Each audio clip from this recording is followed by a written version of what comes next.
దానికి ప్రతిఫలంగా గొప్ప బహుమానం కలుగుతుంది.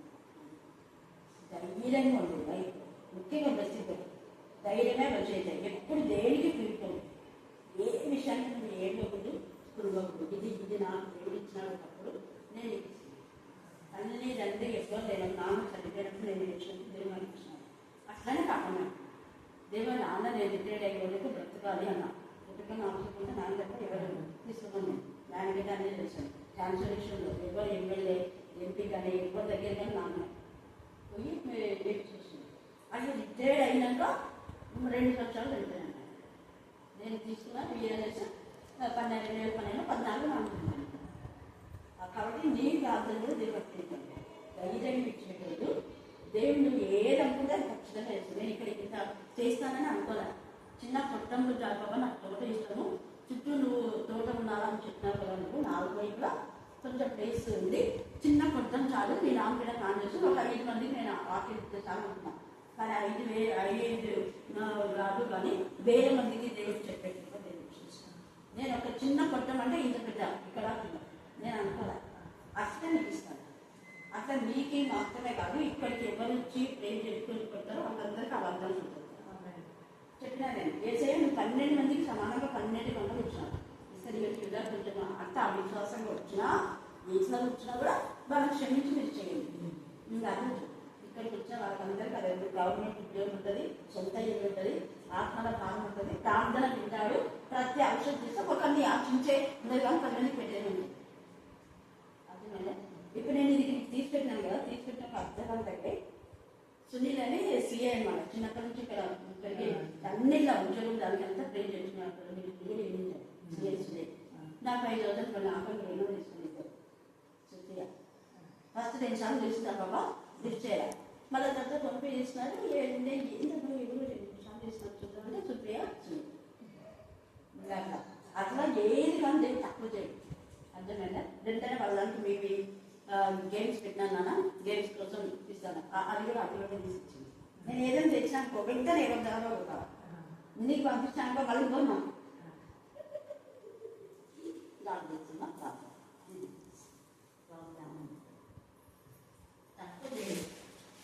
నేను ఇచ్చేది కూడా ఎవరికంటే ఇవ్వను. నాకు ఆర్టీఓ వాళ్ళకి ఇస్తాను. సేవ చేసే వాళ్ళకు ఆర్టీఓ వాళ్ళకు, తర్వాత ఇంకా ఇక్కడ ఎవరైతే బాగా పరిచయాలు ఉంటారో వాళ్ళకే ఇచ్చేది.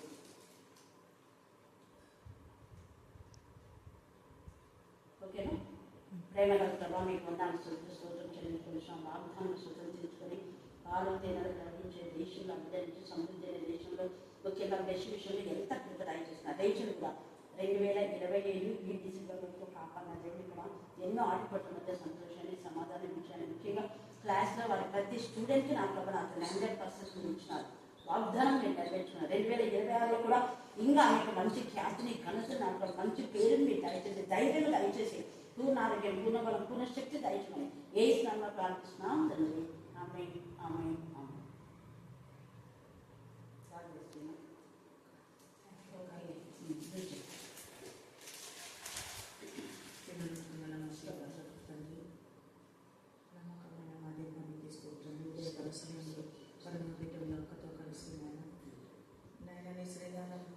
రావడానికి మీ ప్రేమను ఇక్కడ నుంచి చూడడానికి, క్రీస్తు యేసు యొక్క ప్రేమను ఇక్కడ రుచి చూడడానికి, తండ్రి ఆదరణ పొందడానికి, ధైర్యం పొందడానికి, మీకు కాన్ఫిడెన్స్ మీరు ఇచ్చిన కృపను బట్టి నీకు ఇస్తాను. అయినా నీకు పొందనాలు ప్రభావ, నైనా నీకు పొందనాలు తల్లి దగ్గర నేను ఇచ్చిన ఆశీర్వచన దేవస్తోత్రం. నైనా నీకు పొందనాలు, నైనా నీకు స్తోత్రం. సలముఖంలో మీరు ఇచ్చిన ప్రభావ ఈ తండ్రి ప్రేమను బట్టి నీకు పొందనాలు. అక్కడ ద్వారా నేను పొందుతున్న ప్రేమను బట్టి నీకు పొందనాలు. అక్కడ ఆశీర్వదించండి, ఇంకా బహుగా దీవించండి. తండ్రి తనను తాను తగ్గించుకొని త్యాగం చేసుకొని నీకోసం బిడ్డని విడుదల తండ్రి. నాయన నీకు స్తోత్రం స్తోత్రం స్తోత్రం స్తోత్రం. నాయన మీ ఘనమైన నాన్నకు తన ద్వారా ఇంకా మహిమ తెచ్చుకొని నన్ను, నా బిడ్డలు, నా భర్తను, నాకు కలిగిన అంతటిని, అక్క పరిచయం అంతటిని, కరుణా పీఠాన్ని మీకు ఆయన స్థానికి సమర్పిస్తాను. క్రీస్తు శక్తిలో ప్రార్థించి దేవుడుకుంటున్నాం.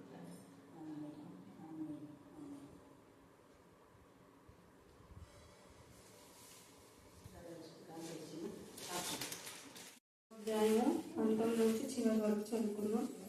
మీరు లోక సంబంధమైన లోకము తన వారిని స్నేహించు.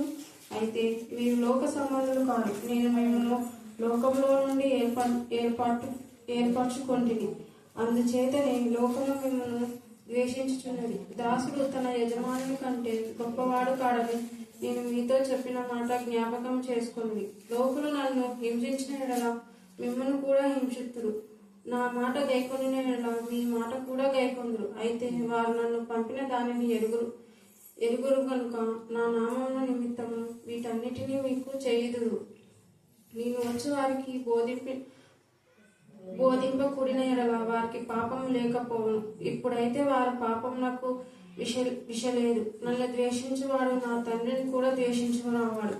ఎవడనూ చేయని క్రియలను నేను వారి మధ్య చేయకుండిన ఎడల వారికి పాపము లేకపోవును.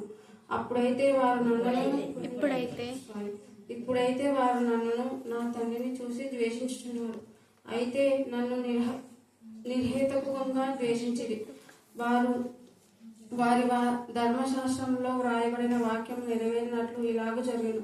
తండ్రి యొద్దకు మీ యొద్దకు నిన్ను పంపబోవు ఆదరణకర్త అనగా తండ్రి యొద్ద నుండి బయలుదేరే సత్యస్వరూపి అయిన ఆత్మ వచ్చినప్పుడు నన్ను నేను గూర్చి సాక్ష్యమించును. మీరు మొదటి నుండి నా యొద్ద ఉన్నవారు కనుక మీరు సాక్ష్యమిత్తురు.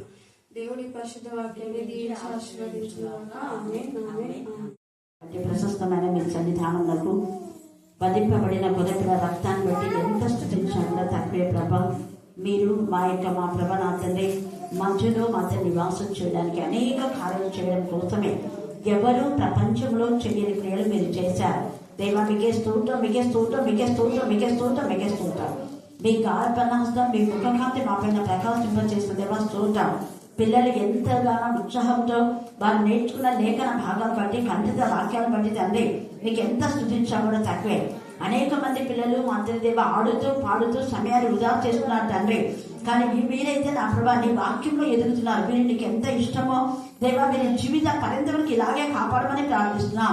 దేవా మీరు పెరిగి పెద్దగైన తర్వాత కూడా నా తల్లి దారి తొలగిపోకుండా మీ కృప దయచేసి నా తల్లి వారిని పరిశుద్ధాత్మ పనిలో దాచుకోమని ప్రార్థిస్తున్నాం. ప్రత్యేక రీతిలో చక్రిని కన్నాన్ని బట్టి నా ప్రభా నీకు ఎంత సృష్టించా కూడా తక్కువే. మహిని బట్టి నా ప్రభా స్వరూపం బట్టి ఇంటూ బిందును మా తల్లి దేవా మరి యొక్క మహిని బట్టి నా ప్రభా చిన్న బిడ్డ రచిత దేవా నా తల్లి శిరీషను కూడా నా ప్రభా నీ జ్ఞానాత్మతో నింపండి. దేవ కొన్ని సంవత్సరాలుగా మా మధ్యని మరొకసారి వచ్చినట్టు ఆ బిడ్డను కూడా దేవానికి ఇచ్చిన పిల్లలు మీరు దీవించమని ప్రార్థిస్తున్నాం. పాట పాడడానికి ఎంతో ఆసక్తితో దేవా బిడ్డకి ఇచ్చిన జ్ఞానం బట్టి నేను స్తుతిస్తున్నాం. దేవ ఇక్కడ పాడిన వారందరిని బట్టి నేను స్తుతిస్తున్నాం. వాక్యం చదివిన బిడ్డను బట్టి మేము స్తుతిస్తున్నాం. నేను చదువుపోయే లేఖన వారిని ఆశించి విరిచి మా అందరి జీవితాలు మీరు ఫలింపచేయండి. మనుషులాత్మ అపవిత్రాత్మ నా దేశంలో గద్దించి మా తరగా బంధించమని ప్రార్థిస్తున్నాం. మీరు కుటుంబంలో దుష్ట శక్తులు దురాత్మల ప్రేతాత్మల సమూహం ఏ విధంగా లయపరచమని ప్రార్థిస్తున్నాం. ప్రతి చీకటి తెరను విడిపించమని ప్రార్థిస్తున్నాం. దేవ మరి ఏదైతే నిజంగా ప్రార్థిస్తున్నారో ఆ ప్రార్థన మీరు ఆలోచించిన ప్రభావ నేను స్తుతిస్తున్నాం.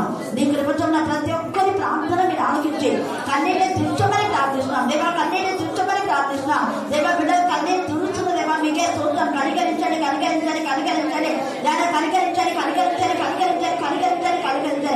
వారి ప్రార్థన ఏమైనా నీ కరుణాపీఠంలో ఎత్తిపడుతున్నా మీరు విజ్ఞాపన ఆత్మగా వారి పక్షంగా మీరు విజ్ఞాపన చేసినందుకు మేము స్తుతిస్తున్నాం. మీరే మా పక్షంగా ప్రార్థిస్తున్నారు. దాన్ని మన ఎందు ఏర్పడాలని అంటే ఆయన మనలో జన్మించాలి. ధ్యానాంశం ఈరోజు ఏంటంటే క్రీస్తు స్వరూపం మన ఎందు ఏర్పడాలి. చెప్పండి ఏంటి చెప్పాలి అంటే యేసయ్య స్వరూపం మనలో ఉండాలంటే యేసయ్య చేసిన కార్యాలు మనం కూడా చేస్తాం. అందుకని ఇక్కడ అంటున్నాడు కదా మీరు కూడా మొదట నుండి నా యొద్ద ఉండిన వారు కనుక మీరు కూడా ఏం చేస్తారు సాక్ష్యం ఇస్తారు. ఎందుకంటే ఎవరైతే యేసయ్యతో పాటు ఉన్నారో మొదట వాళ్ళే సాక్షులుగా ఉన్నారు. ఈ యొక్క 12 మంది శిష్యులే భూమిని తలకిందులు చేసే విధానంలో అద్భుత కార్యాలు, ఆశ్చర్య కార్యాలు, వింత కార్యాలు, గొప్ప కార్యాలు, సూచక్రియలు చేశారు. అంత మాత్రమే కాకుండా యేసయ్య యొక్క ఉద్దేశం ఏంటంటే ఆయన లాగా మనం కూడా ఆస్వాదించబడాలి. ఎంత ప్రేమ చూడండి. ప్రస్తుతం అందు ఎంతమంది ఈర్ష్య ద్వేషంతో ఉంటారు కదా. అంటే ఒకరికి ఎక్కువ వచ్చిందంటే ఇంకోరు ఈర్ష్య పడుతుంటారు. కానీ అలా కాదు యేసయ్య నాకంటే ఎక్కువ నా పిల్లలు ఆశీర్వదించబడాలి. అందుకే వాళ్ళతో అంటాడు మీరు నాకంటే ఎక్కువ గొప్ప కార్యాలు చేస్తారని. చేస్తారు అన్న ద్వారా చెప్పండి. పేతురు, ఇంకా పౌలు, పేతురు, పౌలు, యోహాను, వీళ్ళంతా కూడా. అందుకే దేవుడు ఒక మాట ఇచ్చంటే మాట నెరవేరుస్తాడు. దేవుడి యేసయ్య యొక్క ఉద్దేశం ఎందుకు ఆయన జననం జరిగిందంటే మనందరిలో ఆయన ఉండాలని, అంటే క్రీస్తు స్వరూపంలోనికి మనం రావాలని ఆయన ఉద్దేశం. అందుకనే ఇక్కడ మనం 15వ అధ్యాయం ఇప్పుడు చివరిలో ఉన్నాం. యోహాను 15లో యేసయ్య ఏమన్నా, నేను నిజమైన ద్రాక్షవల్లిని, నా తండ్రి వ్యవసాయకుడు, నాలో ఫలింపని ప్రతి తీగను ఆయన తీసి పారవేసి. ఎందుకు తీసి పారవేసంట? మనము ఫలించాలని. యేసయ్య మనలో జన్మించడానికి మొదటి కారణం ఏంటంటే మనలో ఫలించాలని.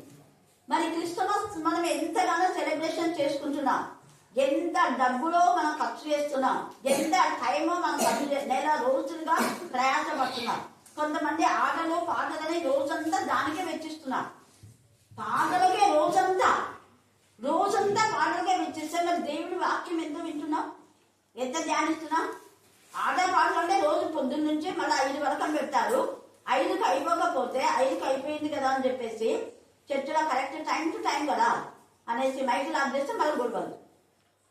చూడండి, మళ్ళీ సెక్రటరీ పైన గొడవ, మరి అది ఆఫ్ చేసినందుకు ఆనంద్ పైన గొడవ. దేవుడు క్షమిస్తాడా ఇట్లాంటి వాళ్ళని? ఎంత ఇదిగా ఏసైకి ఇప్పుడు ఇక్కడ మనం కూడా పెట్టినాం పిల్లలకు. ఇక్కడ ఆ పాట పడుతుంది, దేవుడిని శుద్ధిస్తూనే ఉంది ఎవరి రోజు మని. అంతలోపలనే ఈ పిల్లలకు మ్యూజికల్ చేసి అయిపోయింది. ఎవరు ఫస్ట్ వచ్చినారు అని మీరు అనుకుంటారు? చెప్పండి, ఉదాహరణ ఉండే ఎవరు చెప్పండి, ఎవరు వచ్చినారు ఫస్ట్? త్వరగా రోజు అని పాట పాడుతుంది, పిల్లలకు పెట్టినా. పిల్లలు ఎవరు ఫస్ట్ వచ్చినారు? ఎవరు చెప్పకుండా మీరు చెప్పాలి. ఎందుకు ఆమె ఫస్ట్ వచ్చింది? దేవుడి న్యాయకర్త. రోజు రెగ్యులర్ వస్తుంటారు బాబా. ఆ బాబా రెగ్యులర్ వస్తుంది. దేవుడి న్యాయవంతుడు. నేను పెయింట్ చేసుకున్నా, దేవా చక్రికి ఆసక్తిగా ఉంది, నీ చిత్రం అయితే ఫస్ట్ ఈ ప్రభా చక్రి బాగా వాక్యం చెప్తారు కదా అనుకున్నా. నేను అనుకున్నా, అది నా ఆలోచన. కానీ దేవుడు కన్నం రోజు వస్తున్నాడు, రోజు కన్నం వస్తుంది కదా చక్రి కోసం కాల్ చేస్తాం. 9 వచనాలు చెప్పినాడు. చక్రి కూడా నేర్చుకుని చెప్పగలడు, కానీ ఎందుకో మరి బాగా చెప్తాడు వాడు కూడా. కానీ ఇద్దరికి ఒకటే ట్రై చేయాలని నా మనసులో అనుకున్నాను నేను. హల్లెలూయా. ఎందుకంటే దేవుడు అన్యాయస్తే కాదు, రోజు మనం ఆయన సన్నిధిలో ఉంటే భలే ఫలింపజేస్తాం మనం. అందుకే బహుగా ఫలించాలి. ఇంకొకటి ఎందుకు చెప్తున్నాను ఏంటంటే క్రీస్తు స్వరూపం మనలో ఏర్పడాలని. ఆయన మనలో ఉన్నాడంటే ఆత్మీయంగా మనం ఎంతగా వర్ధిలతో అంతగా వర్ధిల చేస్తాడు. ఒక్క ఈ విషయంలోనే కాదు నేను చెప్పేది, ఇది కేవలం ఉదాహరణ. స్టడీస్ లో కూడా ఖచ్చితంగా వాళ్ళ జ్ఞానాత్మతో నింపుతారు. ఎందుకంటే మీరు ఆత్మలో వర్ధిల్తారు, అన్ని విషయాలు వర్ధిల్తారు. అన్ని దేవుడే చెప్పినాడు కదా, అన్ని విషయాలు నన్ను కూడా వర్ధిల చేశారు. అన్ని విషయంలో గత 35 సంవత్సరాలకు పైగా మీ మధ్య ఉన్నా, కానీ ఏ సంవత్సరం లేనంతగా ఆశీర్వాదాలు 2025లో దేవుడికి నాకు ఇచ్చారు. ప్రతిరోజు వాక్యం చెప్పగలుగుతున్నాము. తర్వాత అనేక అద్భుతాలు, ఆశ్చర్యాలు. అలాగనే మరి కానుకలు కూడా ఇచ్చిన వాడు కూడా ఎక్కువ ఈ సంవత్సరం. తర్వాత కానుకలు మాత్రమే కాదు, దాకా ఆహార పదార్థాలు పంపించే వాడు ఎక్కువనే. 2 రోజులకు ఒకసారి ఎవరో ఒకరు పంపిస్తున్నారు. తర్వాత నాకు వస్త్రాలు ఇచ్చిన వాడు కూడా ఎక్కువనే, దాదాపు 30 కంటే ఎక్కువ ఇచ్చున్నారు. హల్లెలూయా. హల్లెలూయా. అన్ని సంవత్సరాల కంటే అంటున్నాను. ఎందుకు అన్ని సంవత్సరాల కంటే అంతే ఎక్కువ ఇస్తున్నావు దేవా, నాకు ఇంకా వద్దు నాయన, ఎవరికో ఉన్నారు వాళ్ళకి ఇచ్చేసే అని నేను అంటున్నా. రోజు నువ్వు వాక్యం చెప్తున్నావు కదా, ఒక్కరోజు మానకుండా రోజు చెప్తున్నావు. మళ్ళీ బస్సులో చెప్తావు, ఆటోలో చెప్తావు, ఊకనే ఉండవు. మీరు కూడా అట్లా చెప్పండి. నేను రుణస్తుని కాను కదా అన్నాడు దేవుడు. నేను రుణస్తున్నా, నువ్వు వాక్యం చెప్తున్నావు, నువ్వు వాక్యం చెప్పిన దానికి పనికి ఉన్నావు కదా, మరి నేను ఎందుకు రుణస్తున్నావు కదా, వద్దని ఎందుకు అంటున్నావు? నేను ఇంకా చాలు దేవన్నా, ఇంకా చాలు దేవ అన్న వెంటనే దేవుడు నాతో మాట, నా గిన్నె నిండి పొందింది కదా, పొరలేలా చేస్తాను. హల్లెలూయా. నేనన్నా ఇవి కాదు ప్రభా, నాకు రోజు ఆత్మలు రావాలి, కొత్త ఆత్మ రాదు. నిన్ననే నేను ప్లాన్ చేస్తాను. ఈ రోజే ఈ పాప అప్పుడు ఎప్పుడు వచ్చేదంటే ఎంత సంతోషమైంది నాకు అప్పుడు చూస్తే, చాలా సంతోషమైంది. వీళ్ళు కూడా రజిత చాలా ఇష్టం వాక్యం అంటే, వాళ్ళిద్దరు కొంచెం జరగబడుతున్నారు. ఆయన వచ్చినారు పిల్లలు. హల్లెలూయా. హల్లెలూయా.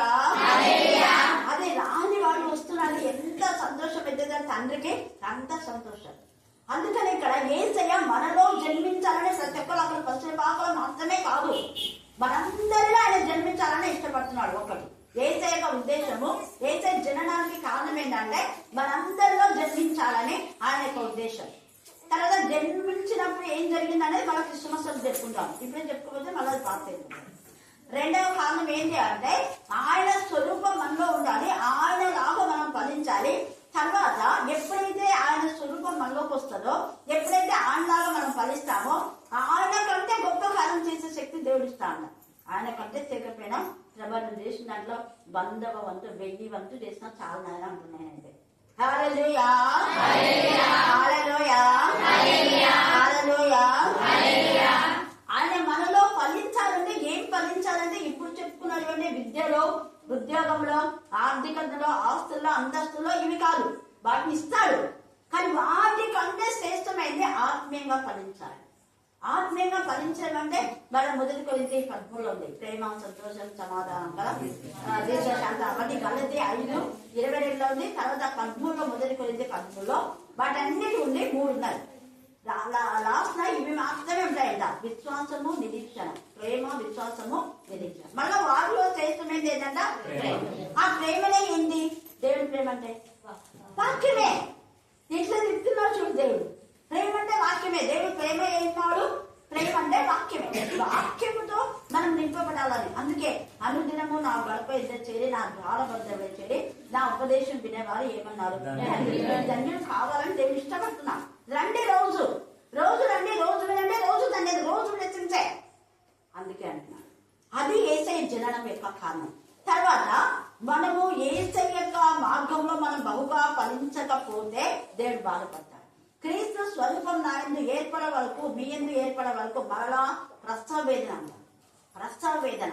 ఆ ప్రసవ వేదన ఒక్కరోజు కాదు దేవునికి అంట, ప్రతిరోజు ఆయన ప్రసవ వేదనగా ఉందంట. వీళ్ళకి ఇంత చేసినా కూడా ఎందుకు వీళ్ళ ఆత్మలో జన్మించి ఫలించలేకపోతున్నారు అని ప్రతిరోజు ఆయన ప్రసవ వేదనగా ఉందంట. అందుకే ఒక్క జన్మ కలడానికి ఒక్కనాటి ప్రసవ వేదన చాలున. అంటే ఒక రోజు కన్నీటి కాస్తే సరిపోదు, ప్రతిరోజు ఆత్మల కోసమే కన్నీటి ప్రార్థన చేయాలి. అవి లేవు ఇవి లేవని కన్నీరు కాల్చడం కాదు. 25 దాటి 26లోకి వస్తున్నాం, జాగ్రత్త. 26 రోజున 26వ సంవత్సరంలో నీ కొడుకు ఫలించకపోతే నరికివేయబడతారు, నీ భర్త ఫలించకపోతే నరికివేయబడతారు, నీ బిడ్డ ఫలించకపోతే నరికివేయబడతారు. ఎందుకంటే 3 ఏళ్ళు సమయం ఇచ్చినాడు. కరోనా నుంచి 2 సమయం వచ్చింది. కరోనాలో అందరూ పోల్చింది. దేవుడు కృప ఇచ్చినాడు కదా, ఆడ 3 ఏళ్ళు ఇచ్చినాడు, మనకు 5 ఏళ్ళు ఇచ్చినాడు. 5 సంవత్సరాలు దేవుడు ఇస్తే కూడా మనం ఫలించకపోతే భూమి ఎందుకు దీనికి వేస్ట్? నా ఊపిరి ఎందుకు వాళ్ళలో ఉంది? అందుకే వాళ్ళ కాలం నిండకముందే వాళ్ళు హఠాత్తు మరణాలు వస్తున్నాయి కొంతమందికి. ఎందుకంటే ఇదిగో దేవుడికి అవిధేయులుగా ఉన్నవా. ఈ 2025లో మనం అవిధేయులుగా ఉన్నాం, విధేయులుగా ఉన్నాం. దేవుడికి ఇష్టంగా ఉంటే అనేక ఆశీర్వాదం. దేవుడికి ఇష్టంగా లేకపోతే ఎంత బాధపడతా అంటే కీర్తన 27 చదివే మీకు అర్థమైపోతుంది. ఇంటికి వెళ్ళిన తర్వాత కీర్తన 27వ అధ్యాయం, కీర్తన 7 బాగా చదవండి. ఇప్పుడు 10వ వచనం నుంచి 17 దాకా చదవండి. నా తల్లిదండ్రులు నన్ను విడిచినను, యెహోవా నన్ను చేరదీయును, యెహోవా నీ మార్గమును నాకు బోధింపుము. యెహోవా నీ రోజు అనండి, దేవా నాకు బోధగా ఉండాలి. రోజు దేవుడు బోధిస్తాను. మీకు ఏం కావాలో అది నాతో మాట్లాడతాడు. మీకు తృప్తి కలిగే విధానంలో నాతో చెప్పిస్తాడు దేవుడు. తర్వాత నా కొరకు పొంచున్న వారిని చూచి సరళమైన మార్గంలో నన్ను నడిపింపుము. అది ఎవరో కొంచున్నారు మార్గంలో. ఎక్కడంటే అక్కడ ముళ్ళ కంచెలేసారు, గుండాలు వేసారు, తెలియకుండా ఏమేమో నాకు బాగా కలగజేస్తున్నారు. కానీ నువ్వు సరళమైన మార్గం. ఇదే ఇక్కడ ముళ్ళు చూడు, తొక్కొద్దు. ఇదే ఇక్కడ అట్టి తొక్కేసినా చూడు, ఇక్కడ అవన్నీ వాళ్ళు ఏమేమో సిమెంట్ కట్టుకున్నా చూడు, జాగ్రత్త. దేవుడు నడిపిస్తాడు. సరళమైన మార్గంలో నన్ను నడిపించు. అబద్ధ సాక్షులు ఎక్కడ? అబద్ధ సాక్షులు చెప్పి మన పైన ఏమేమో నేరారోపణ చేస్తారు. అబద్ధ సాక్ష్యం చెప్పి క్రూరత్వం వెళ్ళగక్కు వారును నా మీదికి లేచి ఉన్నారు. నా విరోధుల ఇచ్చకు నన్ను అప్పగింపకము. సజీవుల దేశమున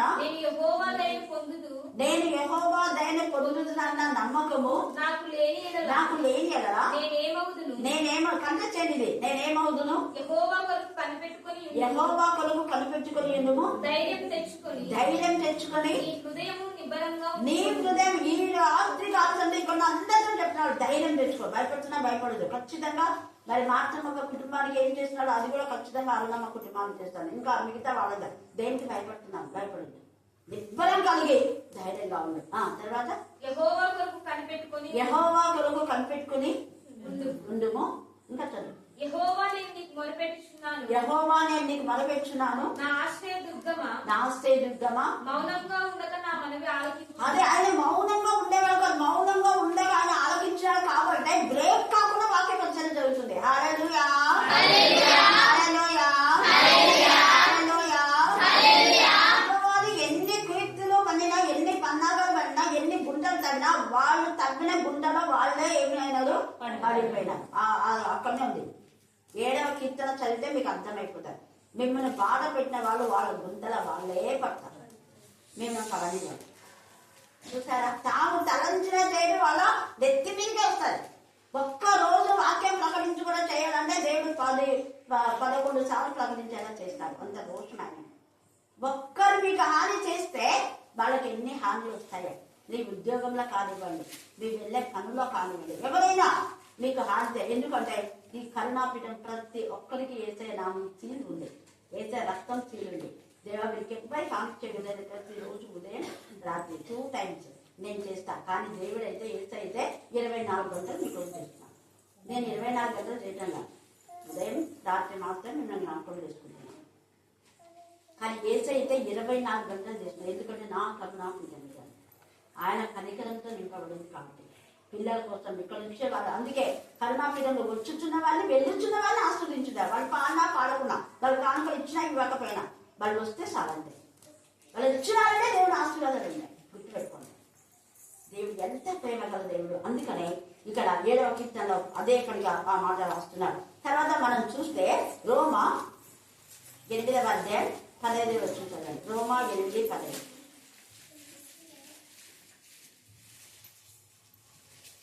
ఏలయనగా మరలా భయపడుటకు మనము మీరు దాస్యపు ఆత్మను పొందలేదు కానీ భయపడకు. మీకు దాస్యపు ఆత్మలే దత్తపుత్ర ఆత్మ ఉంది. దేవుని ఆత్మ అదే ఆదరణకర్త. ఈ ఆదరణకర్త అంటే ఈయన ఏ విధానంలో మనల్ని ఆదరిస్తాడు అంటే ఆదరణకర్త మనల్ని నడిపిస్తాడు.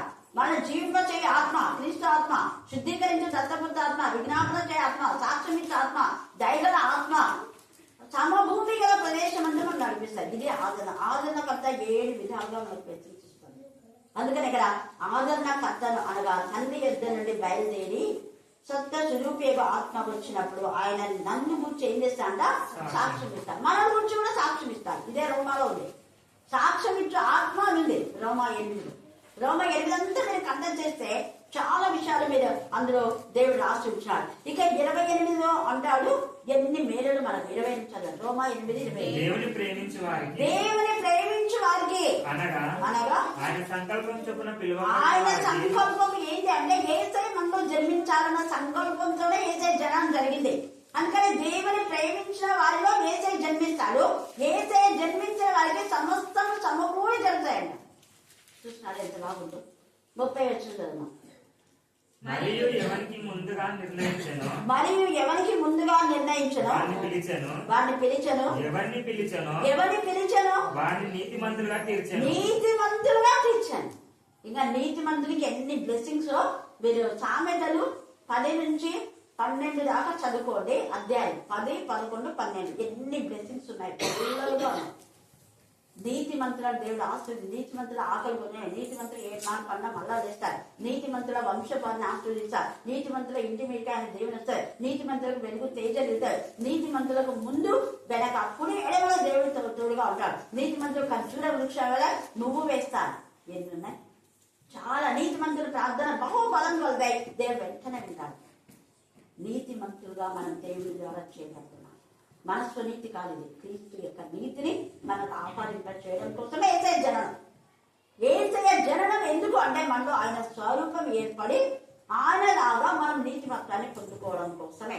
ఆయన పరిశుద్ధులు, మనం పరిశుద్ధంగా ఉండాలి. ఆయన నీతిమంతులు, మనం నీతిమంతంగా ఉండాలి. ఆయన యథార్థవంతులు, మనం యథార్థంగా ఉండాలి. తప్పు చేసినప్పుడు ఆయన కోపిస్తారు, మనం కూడా కోపించాలి. ఇదే 7వ అధ్యాయంలో ఆయన ఎప్పుడు కోపిస్తా అంట అనింది. ఎంత పదాలు వచ్చిందో కానీ 7 కీర్తన 7:10. ప్రతి దిన 10-11 ఉంది చూడండి. 7వ అధ్యాయం కీర్తన.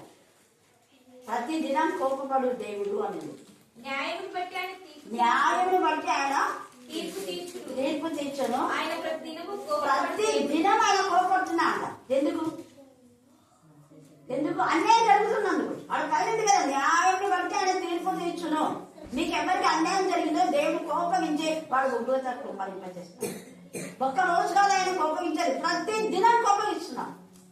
ప్రతి దినం ఆయన కోపగించాం, ప్రతి దినం అనేది రాయబడింది. అయితే ఆయన 24 గంటలు మనం ప్రేమిస్తున్నాం, కంటి పాపలా కాపాడుతున్నాం. నిమిషం మాత్రమే నాకు కోపగించింది కానీ ప్రతిదినం కోపిస్తున్నాడు. ఎప్పుడు నిమిషం మాత్రమే. మన నిమిషమైన ఆశ్చర్యతో నిన్ను నేను మళ్ళీ దగ్గరికి తీసుకున్నాను. కోపపడు కానీ పాపము మనం చేసే అవివేక పనుల బట్టి కోపగిస్తాను. అదే యెషయా 12లో నీవు కోపపడితే మేము పాపం చేస్తే మరలా నన్ను కరుకునిస్తుందేవా అని యెషయా 12లో రాయబడింది. మీరు తర్వాత చదువుకోండి. తర్వాత మనం చూస్తే ఇక్కడ అదే ఎంత చక్కగా పరిశుద్ధ ఆత్మదేవుడు ఈ సమయం లూకా 1:26 చదవండి. 1:26. 6వ నెలలో గాబ్రియేలు దేవదూత గలిలయలోని నజరేతును ఊరిలో దావీదు వంశస్థుడైన యోసేపు అనే ఒక పురుషుని ప్రదానం చేయబడిన కన్య యొద్దకు దేవుని చేత పంపబడెను. దేవుని చేత పంపబడ్డ దేవదూతలైన సేవకులైన వారి ద్వారా అద్భుతాలు జరుగుతాయి. దేవదూతలు దేవుని మీకు పంపిస్తారు.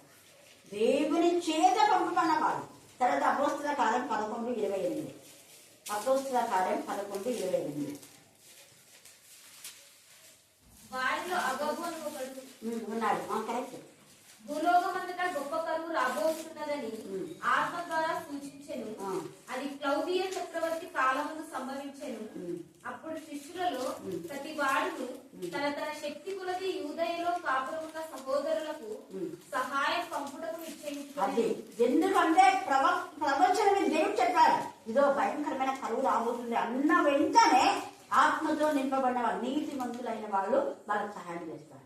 అప్పుడు మణిపూర్లో ఉన్నప్పుడు ఎవరు కేవలం స్త్రీల సమాజం ఒక్కడే చేసింది. చాలా వాళ్ళు చేసినారు, వేరే వేరే ప్రాంతం అంతా వేరే సంఘాలన్నీ చేస్తాయి. కానీ మన వాళ్ళు చెప్పినా కూడా శివముఖ్యం చాలా. చూడండి ఎంత చక్కగా విన్న వెంటనే వాళ్ళు సహాయం చేయడానికి వెళ్ళారు. ఒకరి కష్టంలో ఉన్నారంటే మనం ప్రార్థన చేయాలి, వాళ్ళ కోసం సహాయం చేసేవారు. వాళ్ళంతా ఎవరంటే ఆత్మ సంబంధులే. అందుకే ఆత్మ సంబంధులకు దేవుని ఎందుకు ఉన్న వారికి మనం సహకరించే వారంగా మనం ఉండాలి. అందుకని ఇక్కడ ఎంత చక్కగా క్రీస్తు స్వరూపం మన ఎందుకు ఏర్పడాలని, ఆయనలో మనం ఫలించాలని, అదే ఆత్మ సంబంధమైన ప్రతి ఆశ్రయాన్ని మనం పొందుకోవాలని, దేవుని యొక్క స్వరూపంలో మనం ఉన్నప్పుడు ఆయన ద్వారా మనం ఎదిగి ఆయన లాగా అద్భుతాలు ఆశ్చర్యాలు గొప్ప కార్యాలు చేయాలనే ఉద్దేశంతోనే ఏసే జనం జరిగింది. మరి ఇంతగా ఏసే మనలోకి వచ్చి ఇన్ని అద్భుతాలు చేసినప్పుడు ఆయన అడుగుతున్నాడు, నేను ఇన్ని అద్భుతాలు చేశాను కదా, వీటిని బట్టినా మీరు నమ్మరా, నన్ను ఎందుకు ద్వేషిస్తున్నారు అంటాడు. ఎవరు మనం ద్వేషించిందంటే లోకం. చూడండి కదా 22. నేను వచ్చి వారికి బోధింపకుండిన ఎవరో వారికి పాపం లేక. మీకు ఇన్ని ఏళ్ళు ఈ వాక్యం చెప్పకపోతే మీకు పాపం లేదు. చెప్పాను కాబట్టి, చెప్పినా మీరు మాట్లాడారు కాబట్టి మీకేమింది పాపము తెలుస్తుంది. అంటే ఎంతవరకున్నాడు చూడండి. ఇంతవరకు వారికి బోధింపకుండిన ఎడవ వారికి పాపం లేకపోను. బోధించాను కదా, బోధించాను కాబట్టి అన్నాడు. ఎప్పుడైతే వారి పాపములకు మిష లేదు, మిష లేదు అంటే వారి పాపము క్షమించరాని పాపము. గుర్తుపెట్టుకోండి. ఎవరైనా ఎక్కువగా సంఘంలో వాక్య పరిచయం చేసి వాళ్ళకి ఎవరైనా హాని చేస్తే అస్సలు క్షమించండి దేవుడు. ఒకరోజు దేవుడు నాతో మాట్లాడాల మాట, నీ పని నువ్వు చేశావు, నా పని కూడా నేను చేస్తాను. వాళ్ళ పాపము నిలిచిండు, నాకు మిష లేదు అంటే క్షమించకుండా ఇంకా వాళ్ళకి ఒకరితో ఒకరికి శిక్ష వస్తూనే ఉంటుంది. ఒకటే రోజు అందరికి రాదు, అడప వస్తూనే ఉంటుంది. అంతే మిష లేదు, తెటగా ఉంది. నన్ను ద్వేషించువాడు నా తండ్రిని కూడా ద్వేషించున్నాడు. అంటే వాక్యము ఎప్పుడైతే వినపడకుండా చేస్తారో వాళ్ళు దేవుని ద్వేషించినట్టు. దేవుని ద్వేషించిన వాళ్ళు నన్ను ద్వేషిస్తారు, నన్ను ద్వేషించిన వాడు దేవుని కూడా ద్వేషించినాడు. కానీ వాళ్ళు ఏమనుకున్నారు, దేవుని కోసం మంచి చేస్తున్నాం అనుకుంటాం. కాదండి. ఇక్కడ 16వ అధ్యాయంలో వాళ్ళు ఇలా చేసి ఏం చేస్తున్నా చూడండి, 16వ అధ్యాయం 1-2 వచ్చిన చూడండి. మీరు అభ్యంతర పడకుండా ఎడల మీరు అభ్యంతరం అనేది మీరు రాకూడదు, అభ్యంతర పడకుండా ఉండవాలని ఈ మాటలు మీతో అది మీరు ఎప్పుడు అభ్యంతరం పడొద్దండి. ఎందుకంటే వేరే వాళ్ళు వాక్యం చెప్తున్నారు ప్రభావం మేము వాళ్ళని ఆపుతున్నామంటే అలా ఆపొద్దండి అన్నారు. వాళ్ళు నా నామంలో చెప్తున్నారు కదా, అలా ఆనందపరచుద్దు అన్నారు. అందుకని మీరు అభ్యంతరం పడొద్దు. తర్వాత వారు మిమ్మల్ని సమాజ మందిరంలోని వెలివేది, మీకు అభ్యంతరాలు వస్తాయి, మిమ్మల్ని అభ్యంతరం చేస్తారు, వెలివేయదు. మిమ్మల్ని చంపు ప్రతివాడు తాను దేవునికి సేవ చేయుచున్నాడు అని అనుకున్న కాలం వస్తుందంట. అంటే మేము వాక్యం చెప్పకుండా చేసింది ఇది కూడా చేయించుతారా అనుకున్న వాళ్ళు ఉంటారనమాట. అర్థమైందా మీకు ఇప్పుడు? అది వాక్యం మేము ఎందుకు ఆటంకపరుస్తున్నామంటే ఇది చెప్పకూడదు, ఇది కూడా దేవుడి కార్యమే అన్నట్టు ఉన్నారు వాళ్ళు. కానీ తర్వాత దేవుడు వాళ్ళ గుర్తు వచ్చింది, వాళ్ళు ఇది దేవుడి సేవ చేస్తున్నారని చంపుతున్నారంట. క్రైస్తవులను చంపడం కూడా దేవుడి సేవని అనుకున్నారు. అప్పుడు అపోస్తలుడైన పౌలులాగా పౌలు కూడా ఏమనుకుంటున్నాను, దేవుడి కోసమే చేస్తున్నా, యెహోవా దేవుడే దేవుడు, మళ్ళీ యేసు ప్రభు దేవుడు కాదు, యేసు ప్రభుని మీరు ఎందుకు దేవుడని మీరు అనుకుంటున్నారు, ఆయన ప్రభు అని అంటున్నాడు. ప్రభు అనొద్దు, యేసు ప్రభు ఒక ప్రవక్త అనండి మేము ఓకే, యేసు ప్రభు ఇంకేమో వాళ్ళ తండ్రి కుమారుడు అన్నా తప్పే, లేదా తండ్రికి ఈక్వల్ అన్నా కూడా తప్పే అని వాళ్ళందరూ యేసు పేరు ఎవరు చెప్తే వాళ్ళందరూ చంపేయడానికి తాకీదు తీసుకున్నాడు పౌలు. అందుకే యేసయ్య నువ్వు నన్ను హింసిస్తున్నావు, నీ ఎవరితో అంటే నీవు హింసిస్తున్న వాళ్ళని నువ్వు అందరు చుట్టుకున్నావు కదా, యేసయ్యని హింసిస్తున్నా అన్నాడు అక్కడ. అంటే నా పిల్లల్ని హింసిస్తే ఎవరిని హింసించినట్టు? యేసయ్య నన్ను హింసించినట్టు. నా పిల్లలు ద్వేషిస్తే నన్ను ద్వేషించినట్టు. మీరు ద్వేషించేది నా పిల్లలు కాదు, నన్ను ద్వేషిస్తున్నారు. కారణం నేనే కదా వాళ్ళని పంపింది, నేను పంపినందుకు వాళ్ళు వెళ్ళారు. అందుకే అన్నాడు దేవుడు పంపగా నేను వచ్చాను, దేవుడి చేత పంపబడినాను కాబట్టి ఎవరు చేయని క్రియలు మీ మధ్య చేశాను, అవన్నీ సాక్ష్యాలుగా ఉన్నాయి. అందుకే ఇక్కడ సాక్ష్యాలుగా ఉన్నాయి. అన్ని క్రియలు మీరు పొందుకొని మేలు పొందుకొని మళ్ళా కీడు చేస్తారా? అలా చేస్తే దేవుడు ఊరుకుంటాడా? అందుకనే శిక్ష అంటున్నాడు. మిష లేదు పాపమునకు ఎవడునూ చేయని క్రియలు నేను వారి మధ్య చేయకుండా ఎలా వారికి పాపం లేకపోను. ఇప్పుడైతే వారు నన్ను నా తండ్రిని ద్వేషించి ఉన్నారు, అయితే నన్ను నిర్హేతుకంగా ద్వేషించరు. అంటే హేతు ఏమీ లేకుండా మేలు చేసినందుకు మీరు ద్వేషిస్తారా? అప్పుడు దేవుని సేవ చేస్తున్నారు, మళ్ళీ మిమ్మల్ని మీరు సమర్థించుకుంటారా? దానికి తగిన శిక్ష దేవుడు ఇవ్వబోతాడు. ఏ శిక్ష అంటే వారు తగ్గిన గుంటలో వాడే పని, వారు యోచించిన బలత్కారం వాళ్ళ మీదకే నడినెత్తి మీదకి వచ్చారో చేస్తాడు దేవుడు, చేశాడు. కాబట్టి ఈ రాత్రి కాలచండు యేసయ్య నీలో నాలో జన్మించాలని మనం ధైర్యంగా ఉంటాం.